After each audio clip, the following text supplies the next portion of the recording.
சட்டம் மாறி வந்து மண்ணை முட்டும் காலில் சூழ்ந்து கைகள் தட்டும் வாழியவே தென்னவராட்சி திசைகள் எட்டும் நம்மவராற்றல் விண்ணை முட்டும் எட்டு திக்கும் முரசு கொட்டும் வாழியவே. பூங்கோதை, ஏன் இப்படியெல்லாம் பேசுகிறாய்? யார் உன்னை என்ன சொன்னார்கள்? வேறு யாராவது இப்படி சொல்லியிருந்தால் நான் கவலைப்பட மாட்டேன் அத்தை. ஆனால் என் தோழியே அப்படி சொல்கிறாள். மலர்கொடியே என்னை எப்படி சொல்லி அவமதிக்கிறாள். நான் யார்? சின்னஞ்சிறு வயது முதல் உங்கள் மடியில் வளர்ந்தவள். சோழ மாமன்னர் என் மாமா என்ற முறையில் உரிமை எடுத்துக்கொண்டதை விட தெய்வமாக கருதி பக்தி செலுத்துபவள். அப்படிப்பட்ட என்னை நான் சோழ நாட்டிற்கு துரோகம் செய்பவள் என்று மலர்கொடி சொல்லிவிட்டாள். இந்த மலர்கொடிக்கு என்ன பைத்தியமா? உன்னை போய் எதற்கு இப்படியெல்லாம் பேசுகிறாள்?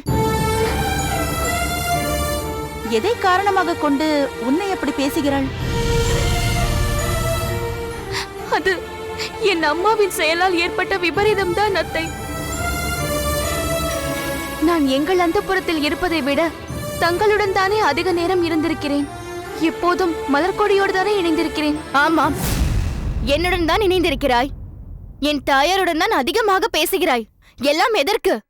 எங்களிடமிருந்து ஏதாவது விஷயம் கிடைக்குமா என்று தெரிந்து கொண்டு உன் தாயாரிடம் சென்று சொல்வதற்கு. பார்த்தீர்களா அத்தை? இப்படித்தான் என்னை அவமானப்படுத்துகிறாள். என் தாயார் இங்கிருந்து சென்று என் தந்தையை சந்திக்கிறாராம். அது எனக்கு தெரியுமாம். அது தெரிந்தால் நான் சும்மா இருப்பேனா? என் தாய் அப்படி இருப்பதற்காக என்னையும் அப்படி நினைக்கலாமா? அவர்தான் சோழ நாட்டு மாமன்னரின் தங்கை என்பதை மறந்து தனது அண்ணன் இங்கு சகல அதிகாரங்களையும் வழங்கியிருக்கிறார் என்பதை மறந்து ஏதேதோ செய்து கொண்டிருக்கிறார். அதற்காக என்னையும் அப்படியே நினைக்கலாமா? பூங்கோதை, உன் தாய் மட்டும் அப்படி இருந்திருந்தால் கூட அப்படி தோன்றாது. ஆனால் தன் மகனையும் உன் தம்பி கதிர்காமனையும் அப்படி ஆக்கி வைத்திருக்கிறாளே. மகனை சோழ மன்னருக்கு எதிராக நடக்கும்படி செய்தவள் மகளை மட்டும் விட்டு வைத்திருப்பாளா என்று நினைத்திருப்பாள்.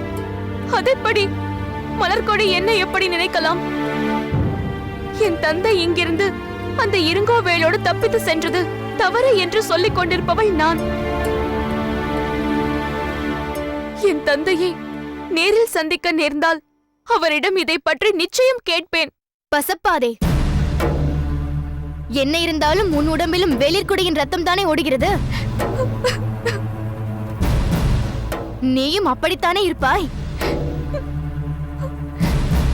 நீ சோழ நாட்டுக்கு உண்மையாக இருப்பவளாக இருந்தால் அந்த ரகசியத்தை அப்பொழுதே வந்து எங்களிடம் சொல்லி இருக்க மாட்டாயா? நீ சொல்லும் அந்த விஷயம் எனக்கு தெரியாது மலர்கொடி. என் தாயும் தம்பியும் நீ சொல்வது போல் ரகசியமாக சென்று என் தந்தையை சந்திப்பது உண்மையானால் நானும் எப்படியாவது என் தந்தையை சந்திக்க முயற்சி செய்வேன். அடுத்த முறை அவர்கள் என் தந்தையை சந்திக்க செல்லும் போது நானும் அவர்களோடு இணைந்திருப்பேன். நான் என் தந்தையை சந்தித்தவுடன் அவரை பற்றிய உண்மையை உடனே இங்கு வந்து மன்னரிடம் சொல்வேன். அப்போது நான் சோழ நாட்டு பெண் என்பதை நீ நிச்சயம் புரிந்து கொள்வாய். பூங்கோதை, நில்லம்மா. போகட்டும், விடுங்கள். மலர்கொடி, நீ செய்வது சரியல்ல. இது உன் தந்தைக்கு தெரிந்தால் என்னவாகும்? வானவன் மாதேவி, பிரபு, தாங்கள் இங்குதான் நின்று கொண்டிருந்தேன். தோழிகள் தங்களுக்குள் கடுமையான விவாதம் செய்யும் பொழுது இடையிலே குறுக்கிட வேண்டாம் என்று விலகி நின்றேன். இன்று மலர்கொடிக்கு என்னதான் நேர்ந்தது என்று தெரியவில்லை. பூங்கோதை ஒரு அப்பாவி பெண். அம்மாவின் நடவடிக்கைகள் பிடிக்காததால் எப்போதும் நம்மையே சுற்றி சுற்றி வருபவள். அவளை போய் மலர்கொடி இப்படியெல்லாம் பேசுகிறாளே. அதுதான் ஏன் என்று எனக்கும் புரியவில்லை. நன்றாக பழகிய தன் தோழியிடம் மலர்கொடி ஏன் இப்படி பேச வேண்டும்? ஐயோ தந்தையே, இன்னுமா உங்களுக்கு புரியவில்லை? நான் அப்படி கோபமாக இருப்பதாக பூங்கோதையிடம் நடித்தேன். எதற்கம்மா? அப்படி நான் அவளை துரோகி என்று தோற்றாமல் இருந்தால் இப்போது இப்படி தன் தந்தையை பற்றிய ரகசியத்தை தெரிந்து கொண்டு வந்து சொல்கிறேன் என்று போயிருப்பாளா? இனிமேல் பாருங்கள், ஏதாவது செய்து தன் தாயை நம்ப வைத்து தானே சென்று அந்த விஜயபூபதியை பார்த்து விடுவாள். மறுநாளே நம்மிடம் வந்து அதை பற்றி சொல்வாள். பார்த்தீர்களா பிரபு, உங்கள் மகளின் சாமர்த்தியத்தை? அதுதானே பார்த்தேன். நானே மலர்கொடி அவ்வளவு கடுமையாக பேசியதை உண்மை என்று நம்பிவிட்டேன். நிச்சயம் என் மகள் அரசியல் சதுரங்கத்தில் காய்களை நகர்த்தும் திறமை பெற்ற சாமர்த்தியசாலிதான். இதற்காக என் மகளை நான் பாராட்டியே தீர வேண்டும். மலர்கொடி, நீ வாழ்க பல்லாண்டு.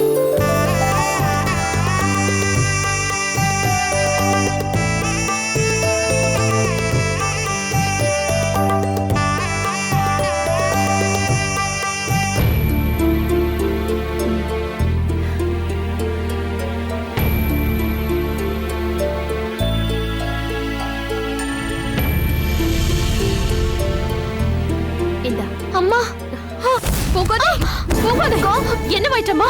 என்ன வாயிற்று? எழுந்திரு பூங்கோதை, எழுந்திரு. பூங்கோதை, என்ன வாயிற்று? எழுந்திரு, இப்படி வா, வந்து உட்கார். ஏன் இப்படி தடுமாறி விழுந்தாய்? என்ன வாயிற்று உனக்கு? அம்மா, மாலையிலிருந்தே மிகவும் சோர்வாக இருந்தது. காய்ச்சல் கண்டிருக்கிறது என்று மலர்கொடி கூறினாள். அத்தை கூட நான் உடன் வந்து விட்டு போகட்டுமா என்றார். இல்லை, நானே சமாளித்துக் கொள்வேன் என்று வந்துவிட்டேன். அதனால்தான் இங்கு வந்தது முதல் அறையிலேயே இருந்தாயா? ஆமாம் அம்மா. நீங்கள் கதிர்காமனுடன் பேசிக் கொண்டிருக்கும் போது நானும் வந்து கலந்து கொள்ள ஆசைப்பட்டேன். ஆனால் முடியவில்லை. இப்பொழுது எப்படியாவது சமாளித்துக் கொண்டு இங்கு வர வேண்டும் என்றுதான் எழுந்து வந்தேன். முடியாமல் விழுந்து விட்டேன். என்னை அழைத்திருக்க கூடாதா பூங்கோதை? நீங்கள் மகிழ்ச்சியாக இருக்கும்போது எனக்கு உடல்நிலை சரியில்லை என்று சங்கடப்படுத்தக்கூடாதே என்று நினைத்தேன். என் கண்ணே, உன்னை விட எனக்கு இதெல்லாம் பெரிதா இல்ல. உடனே ராஜ வைத்தியரை அழைத்து வர சொல்கிறேன். அம்மா, வேண்டாம் அம்மா. இது உடல் பாதிப்பால் ஏற்பட்ட காய்ச்சல் என்றால் அவர் சூரணம் கொடுப்பார். மனவேதனையால் ஏற்பட்ட காய்ச்சலுக்கு மருந்து ஏது? அப்படி என்னம்மா உனக்கு மனவேதனை? அப்பாவை பார்க்க முடியவில்லையே. நான் அவரை பார்த்து எவ்வளவு காலமாகிவிட்டது. மனமெல்லாம் அப்பாவின் நினைவிலேயே இருக்கிறது. சிறை வாழ்க்கையில் கிடந்து மனம் நொந்து உடல் மெலிந்து எந்த நிலைக்கு ஆளாகிவிட்டாரோ என்ற வேதனை. கானகத்திற்கு தப்பித்து சென்றவர் போதிய உணவு கூட கிடைக்காமல் எப்படி துன்பப்படுகிறாரோ என்ற வேதனை.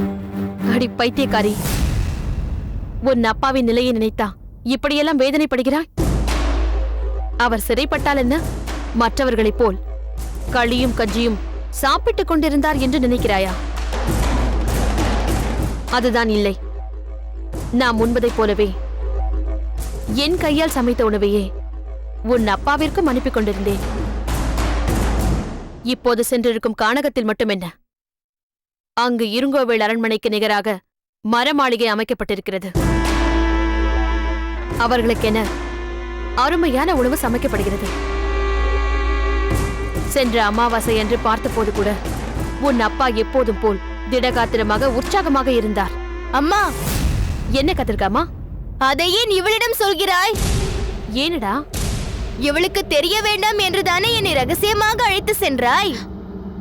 பார்த்தீர்களா அம்மா, இவன் மட்டும்தான் அவருக்கு பிள்ளை போலவும் எனக்கு எந்த உரிமையும் இல்லை என்பது போல் பேசுகிறான். நீயே என்னை நம்பாமல் ஒதுக்கி வைப்பதால் தானே இவனுக்கு என்னை பற்றி இவ்வளவு அலட்சியம் ஏற்பட்டு விட்டது. அப்படி சொல்லாதே பூங்கோதை. நீ உன் அப்பாவின் மீது இவ்வளவு பாசம் வைத்திருக்கிறாய் என்பது தெரிந்திருந்தால் உன்னை தவறாமல் அழைத்துச் சென்றிருப்பேன். அம்மா, இவ்வளவு நாள் இல்லாமல் இப்பொழுது மட்டும் என்ன இந்த திடீர் பாசம்? பேசாமல் இருடா. உன்னை போல் அப்பா அப்பா வென்று எல்லோரிடமும் சென்று சொல்லி கோபத்தை மூட்டிக் கொண்டிருந்தால்தான் பாசமா? நான் மனதிற்குள் வைத்து புழுங்கிக் கொண்டிருக்கிறேன். அப்பாவும் மகனை பார்த்தால் போதும் என்று என்னை பற்றி கேட்பதே இல்லை. அம்மாவிற்கும் அங்கு என்னை அழைத்து செல்ல நம்பிக்கை இல்லை. என்னை பெற்ற தாய் தந்தையருக்கு நான் வேண்டாதவளாகிவிட்டேன். அப்படியெல்லாம் நினைக்காதே பூங்கோதை. இந்த குடும்பத்தின் மூத்தவள் நீதானே? உனக்கு இளையவன் தானே கதிர்காமன். அதனால் முதல் உரிமை உனக்குத்தான். அடுத்த அமாவாசை அன்று உன்னை நான் அழைத்துச் செல்கிறேன். ஆனால் இந்த ரகசியம் யாருக்கும் தெரியக்கூடாது. எச்சரிக்கையாக நடந்து கொள். சரி அம்மா.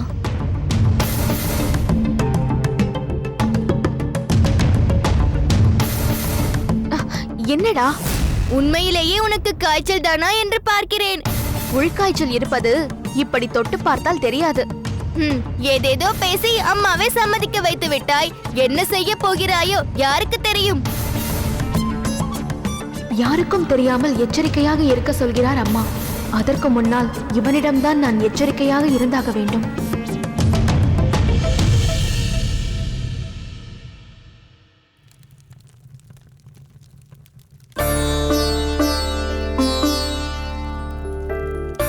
அம்மா, வாழம் வழுதி, சிறிது காலமாக இந்த அன்னையை பார்ப்பதற்கு அந்தப்புறத்திற்கு வருவதே இல்லையே.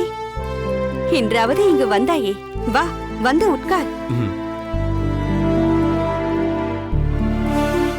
அம்மா, இன்று ஒரு முக்கியமான நிகழ்ச்சி நடைபெற்றது.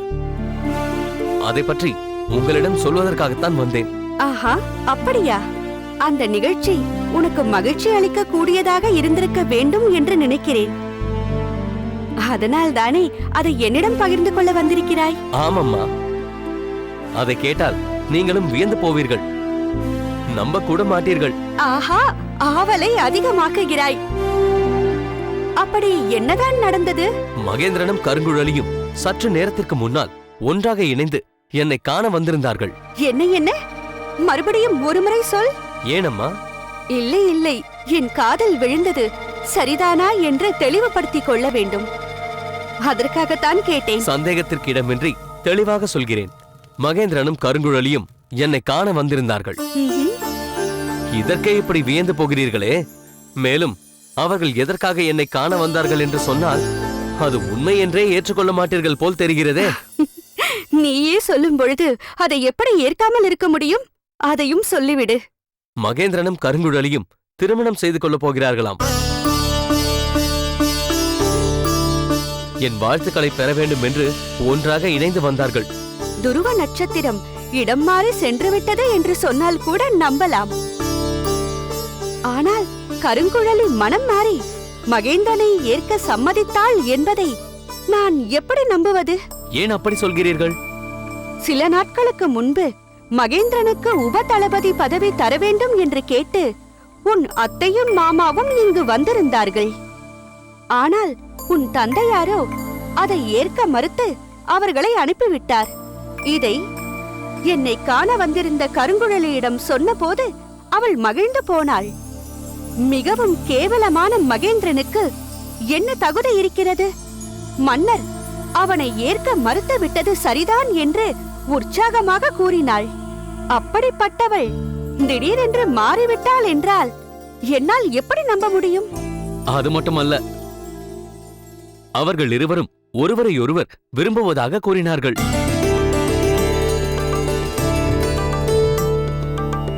மகேந்திரனின் காதலை தான் உணர்ந்து விட்டதாக மனமுருகி கூறினாள் கருங்குழலி. சேனாதிபதி மார்த்தாண்டரும் மகேந்திரனின் தந்தையாகிய உனது அத்தையின் கணவர் வீரபாகுவிற்கும் தனிப்பட்ட முறையில் ஒருவருக்கொருவர் எலியும் பூனையுமாக இருப்பார்கள். இந்த நிலையில் இரு குடும்பத்தினரும் இதை ஏற்றுக்கொண்டார்களா? இருவரது தந்தையார்களும் சந்தித்து பேசியிருக்கிறார்கள். தங்கள் பிள்ளைகளின் நன்மைக்காக இதுவரை தாங்கள் கொண்டிருந்த கருத்து வேற்றுமைகளை மறந்து ஒன்றாக இணைவதென்று தீர்மானித்து விட்டார்கள்.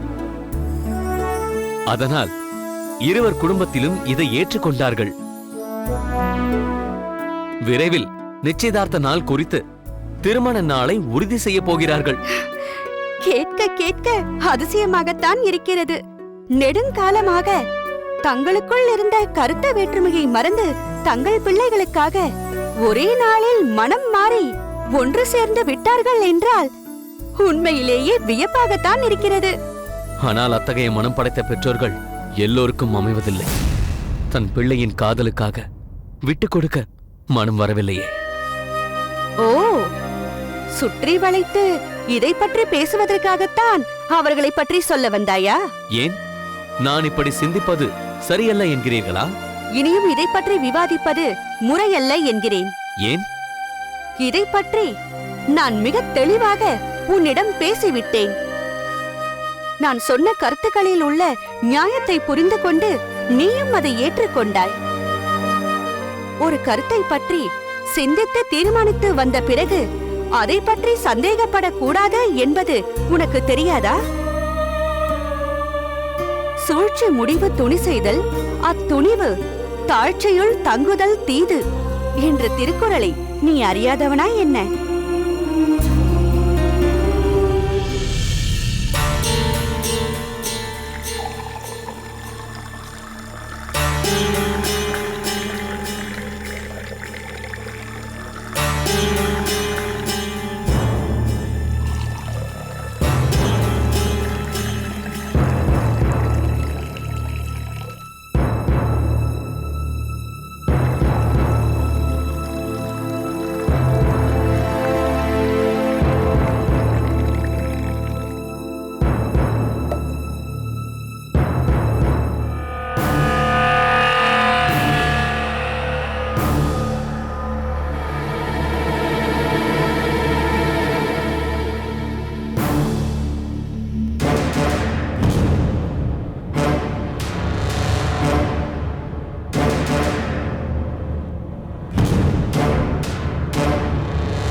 மயக்க மருந்து நன்றாக பாலுடன் கலந்துவிட்டது.